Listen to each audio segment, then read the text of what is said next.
네, 오늘은 시장 전략 얘기 좀 하죠. 워낙에 지금 약간 조금 공포스럽기도 했습니다만은 미증시 보면 공포스럽고 우리 증시는 좀 선방을 오늘 했기 때문에 그나마 다행인데 자, 언제까지 우리가 선방할 것이고 전략을 어떻게 세워 나가야 될 것인가 거기에 대한 고민은 분명히 필요한 것 같습니다. 뭐 종목보다 지금은 어떤 전략이 더 중요할 수도 있으니까 그렇습니다. 자, 우리 기준점은 분명해요. S&P 500 차트를 좀 보고 계신데, 기준점, 제가 생각하는 중요 자리는 일단 훼손을 했습니다. 예, 우리가 트럼프 푸시라고 하는 그런 자리라 볼 수 있죠. 트럼프가 당선되고 나서 주가가 이렇게 올라가는 모습, 이 자리가 훼손되면 아무래도 불편하지 않습니까? 내가 대통령이 되고 나서 주가가 내려온 게 되니까 얼마나 불편합니까? 근데 뭐 말로는 그렇게 얘기해요.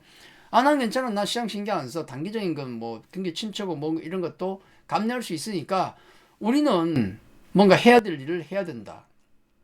그게 관세를 때려서 재정 지출을 줄이고 재정을 늘리는 관세를 통해서 뭐 그런 과정도 되겠고, 또 워낙에 이자가 많이 나가잖아요. 그래서 뭐 또 10년 만기 국채 금리를 내리는 어떤 조치, 약달러를 위한 조치, 그런 걸 우리는 반드시 해야 된다는 얘기를 하고 있는데, 그래도 이 주가가 눈에 거슬리지 않을 수는 없죠. 해서 뭐 어떤 인위적인 또 립서비스가 나올지는 모르겠지만은 어쨌든 불편한 자리가 지금 깨진 상태이기 때문에 고민을 해볼 수밖에 없습니다. 자, 이렇게 보면 저는 기준점이 비교적 좀 명확해요. 뭐냐면 요건 이제 우리 엔비디아의 차트가 되겠고, 상당히 지금 위협적으로 빠지는데 지금 자리면은 기술적인 반등이 좀 나와야 될 자리긴 해요. 근데 그건 알 수가 없죠. 나올 자리긴 한데 어떻게 될지 모릅니다. 그러면은 예전에 넷플릭스의 기준을 보자는 거죠. 넷플릭스가 2022년인가요? 3년인가요? 그때 주가가 폭락할 때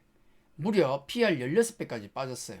시장 지배력이 가장 강력한 넷플릭스가 OTT 사업 잘 나가다가 코로나가 끝나는 시점에 이제는 밖으로 나가 놀 거야. 그렇기 때문에 OTT 이제 안 볼 거야. 그것 때문에 폭락이 나왔거든요. 근데 중요한 건 그 자리에서 폭락하고 나서 PR이 16배까지 빠졌는데 그 이후에 지금 30배까지 다시 올라왔어요. 주가로 보면 무려 5.5배가 올라왔습니다.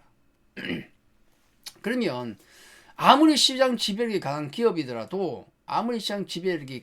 기업이라도 급하게 빠지면 뭐 15, 16배까지 빠질 수도 있구나라는 걸 우리가 봤지 않습니까? 자, 그걸 적용해서 엔비디아도 가장 강력한 칩 시장 지배력을 갖고 있지 않습니까? AI 칩 관련. 그래서 만약에 PER 16배를 적용하면 재수 없으면 빠진다는 얘기예요.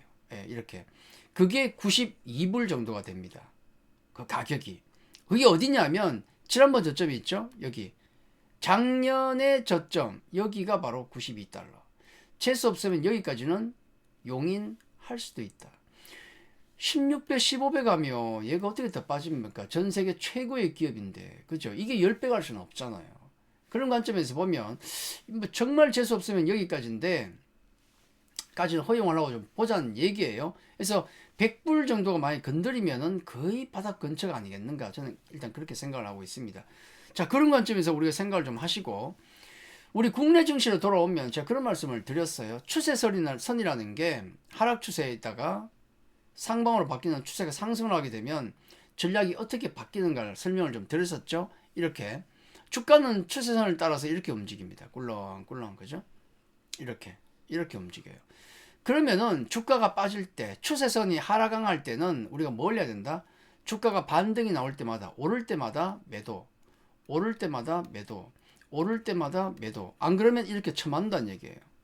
근데 추세선이 이렇게 변곡이 나와서 위로 올라갈 때 어떻게 됩니까? 반대로 빠질 때마다 매수, 빠질 때마다 매수. 이 전략으로 바뀌는 거예요. 지금 국면은 어딘가 차트를 보십시오. 여기 녹색선 보시면 변곡을 만들고 하향 추세를 계속 이어지다가 최근에 제가 반등이 나온다 그랬죠. 한 2주, 3주 그 나오기 직전에 말씀드렸는데 정확하게 나왔지 않습니까? 일단 추세선은 변곡이 나왔어요. 상방으로 가고 있습니다. 그러면은 지금까지는 하방으로 가고 있기 때문에 반등 나올 때마다 매도, 반등 나올 때마다 매도, 반등 나올 때마다 매도. 똑같은 거죠. 계속 추세가 바뀌었기 때문에 이제는 반대로 조정이 나올 때마다 매수예요. 아직은 그렇습니다. 지금 여기 구간이야. 그죠? 일봉 상승 이후에 조정이 나오는 구간이에요. 아직까지는 조정 나올 때 매수 구간이 맞습니다. 일단 그렇게 보는 게 저는 맞다고 보고 있고 순수하게 봐요. 그리고 여기 빠지는 과정에서 보시면은 계속 양봉이에요, 양봉. 개팔하겠다가 반등 나오고 개팔하겠다가 반등 나오고 그만큼 우리 장이 맷집은 있다는 얘기예요. 자, 그럼 이런 맷집 있는 장을 보여주고 있는 이유, 선방을 하는 이유는 뭐겠습니까? 우리가 왜 상대적으로 선방을 할까? 두 가지 정도. 다른 요인도 많지만은 한 두 가지 정도 생각한다면 이렇습니다. 첫째는 연기금의 힘이다. 자, 외국인은 작년 7월부터 해서 계속 매도입니다. 매도. 빨간색 보이죠? 매도. 계속 매도. 지금도 매도. 계속 매도입니다. 근데 연기금은 작년 10월부터 사게 됐지만은 본격적으로 산 건 한 11월부터 해서 연기금은 지금 8조 이상의 매수세를 이어가고 있습니다. 이게 그 썩은 물량들을 다 잡아먹고 있어요, 지금. 다 잡아주고 있다는 얘기. 바닥이 단단해지고 있는 거예요. 자, 거기다가 이거죠. 자, 이건 S&P 500 기업들의 퍼밸류를 보여주는 겁니다. 지금 엔비디아가 18배까지 빠졌다고 했죠. 18배. 마소는 얼마입니까? 25배. 애플 27배. 아마존 25배. 테슬라가 120배까지 있다가 지금 PL이 많이 내려왔어요. 58배. 와, 그래도 월마트, 코스트코가 이상하게 빠지죠. 얘들이 다른 종목보다는 필수 소비재인데 컨슈머 디펜시브 종목이긴 하지만은 월마트, 코스트코가 비싸요. 월마트가 지금도 30배. 코스트코가 급락 얼마 전에 나왔죠? 46배. 일라이 릴리 아래쪽에 보시면 28배. 이런 식입니다. 그러니까 시장 자체가 워낙에 미국은 지금도 퍼밸류가 뭐 우리 S&P 500 기준으로 20배가 훨씬 넘어요, 지금도. 하지만 우리 국내 증시는 PR 8밖에 안 된다. 얼마 전에 9배 가다가 또 빠졌거든요. 지금도 8배밖에 안 돼요. 진짜 어떻게 보면 나쁘게 보면 한심한 거고, 그죠? 미국이 20배가 넘고 대만 같은 경우도 거의 한 17배 가까이 될 겁니다. 중국도 심지어는 11배 이상이 돼요. 예, 일본도 15배 뭐 그러고 있고 우리는 8배. 어처구니가 없는 거죠. 자, 싸기 때문에 우리는 올라간 게 없기 때문에 연기금과 마찬가지로 연기금이 방어를 해주는 것과 마찬가지로 우리는 버티고 있는 것이다. 그렇게 보시면 되는 거예요. 전체적인 전략 느낌은 뭐냐면 저는 그렇습니다. 저는 뭐 이쪽으로 어떻게 미국 증시가 어떻게 움직일지 모르겠지만은 엔비디아가 뭐 90불 뭐 중초반 정도까지 밀리더라도 허용을 하겠다는 거예요. 거기까지는 저는 정상적인 시장으로 보겠다는 얘기입니다. 아마도 이런 변동성을 보인 이후에 물론 오늘 밤이라도 트럼프가 만약에 한마디만 해버리면은 또 립서비스 해버리면은 또 바로 반등이 나올 수 있겠지만은 자, 그걸 제외하고 보는 거예요. 최악으로 나쁘게 보더라도 엔비디아가 뭐 100불 정도 깨지면은 그게 바닥 근처가 아닌가라고 저는 생각하는 겁니다. 거기까지는 용인하겠다. 근데 그게 아니고 이 16배를 깨고 만약에 내려간다. 그럼 뭔가 단단히 문제가 생긴 겁니다. 그렇죠. 그렇게 거기까지 용인을 하겠다라고 얘기하는 거예요. 미증시가 만약에 가격 조정 이후에 저는 뭐 대체적으로 가격 조정 이후에 기간 조정도 좀 필요하다고 생각합니다. 이런 과정이 좀 필요하다고 생각하는데 그건 뭐 나중에 문제고 어쨌든 간에 이 정도만 깨지 않는다면 우리 국내 증시 같은 경우는 아까 말씀드렸던 여러 가지 요인 때문에 계속 돌아가지 않을까. 뭐 지수가 추가적으로 더 올라가는 것도 저는 오케이로 봅니다만은 뭐 그것보다는 지금은 미국 시장이 어려우니까 우리도 지수가 올라가기보다는 종목이 돌아가는 장인데 자, 오늘 뭐 로봇 급등 나왔다. 어제 방산 급등 나왔다. 또 뭐가 급등 나왔다. 저는 그걸 따라다니는 것은 좀 무리다라고 생각합니다. 시장의 흐름 자체가 지금은 미국 시장의 뭐 테마주들 보셨죠? 기술적 반등은 나올 수 있겠지만 성장 테마주가 다 무너졌습니다.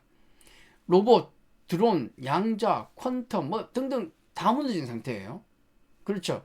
우리도 지금의 수급 구도라고 하면은 이런 종목들이 연속적으로 가기에는 무리다 라고 생각을 합니다. 그래서 지금 시장 기준은 저는 좀 명확하게 좀 보고 있는데 일단은 테마주 쪽은 조금 경계하는 게 맞다. 특히나 우리는 3월 말이면은 무슨 일이 있죠? 3월 말에 뭐가 생깁니까? 예, 공매도가 재개됩니다. 공매도가 어떤 종목을 공격합니까? 많이 오른 종목, 그리고 부실한 종목, 두 개 아닙니까? 테마주들이 맞을 수가 있어요. 만약에 높은 위치에 있게 되면. 그래서 3월 말 공매도를 생각하더라도 그런 쪽은 경계를 하셔야 되고, 그리고 빅테크주, 뭐 성장주 느낌의 종목들도 조금 경계하는 게 지금 맞다는 생각을 가지고 있고, 2차 전지는 워낙 많이 빠졌기 때문에 또 다른 관점도 필요할 수도 있겠지만은 그건 좀 더 구체적인 분석이 필요합니다. 나중에 관련된 영상도 좀 올릴게요. 자, 그렇게 본다 그러면 이쪽은 경계한다면 지금 우리가 봐야 될 쪽은 밸류가 좀 낮은 쪽, 굴뚝주, 가치주 이런 쪽을 보는 게 좋다. 특히 연기금이 지금 가장 우리 국내 시장에서 메이저 수급 주체이기 때문에 그들이 사고 있는 어떤 철강, 화학, 가스, 음식료 같은 경우는 좀 계속 좀 지켜보는 게 좋다. 대신에 그 말씀 드렸습니다. 주가가 너무 급등이 나온 종목들, 한 40% 이상 급등한 종목들은 조정이 나올 수 있으니까 이런 굴뚝주라도 그런 조정을 활용하자는 말씀을 드렸습니다. 그렇죠? 자, 그렇게 생각하시고 연기금과 CPI를 좀 주목해야 돼요. 자, 그리고 이제 관세에 대한 압박이 계속되고 있기 때문에 관세 프리 종목들은 계속 관심 있게 보셔야 돼요. 관세 프리 종목들은 대부분 실적이 괜찮습니다. 그죠? 방산, 조선, 엔터, 바이오도 최근에 실적이 붙는 바이오 쪽은 보셔도 돼요. 워낙에 개별주로서 관세 영향이 없지 않습니까? 다만 방산과 조선은 지금 밸류가 꽤 높게 올라와 있습니다. 3월 말에 아까 말씀드렸지만은 3월 말에 말씀을 드렸지만은 3월 말에 공매도가 풀리게 되면 많이 오른 종목도 타겟이 되거든요. 그런 관점에서 방산조선은 늘 너무 높은 비중으로 끝까지 따라간다는 생각보다도 갈 때까지 간다는 생각을 가지더라도 조금씩 차익 실현을 하면서 따라가는 게 저는 맞다라는 생각을 가지고 있고, 엔터 쪽 같은 경우는 최근에 초등도 조금 나오겠지만은 오름폭이 적습니다. 그렇기 때문에 엔터 같은 종목은 얼마나 오를지 모르겠지만은 중장기 컨빅션 바이 느낌으로, 그러니까 얼마나 오를지 모르겠지만은 좀 많은 비중으로 꾸준하게 가져간다는 느낌으로 가져가는 게 엔터주에서 가장 중요하다. 포인트를 그렇게 말씀드립니다. 자, 이렇게 네 가지 분류로 말씀을 드리고 분류를 해놓고 종목들을 말씀드렸는데, 요건 지금 현재까지 시장을 놓고 봤을 때 그런 정도의 느낌으로 가는 게 맞다고 보는 거죠. 물론 이제 시장 구도가 또 바뀌게 되면 좀 달라지겠지만은 현재는 이런 관점에서 보시는 게 좋다. 특히 3월에 공매도가 풀린다는 점, 그리고 국내에 또 정책 이벤트가 있지 않습니까? 이번 주에 결론이 나오려다가 다음 주 얘기도 있습니다. 자, 그런 것들을 생각한다 그러면은 이런 전략은 3월까지는 유의하지 않을까. 자, 그렇게 말씀을 드리겠습니다. 자, 오늘 내용이 좋았다면 구독, 좋아요, 알림 설정까지 해주시면 감사하겠습니다. 자, 오늘은 여기까지입니다. 감사합니다.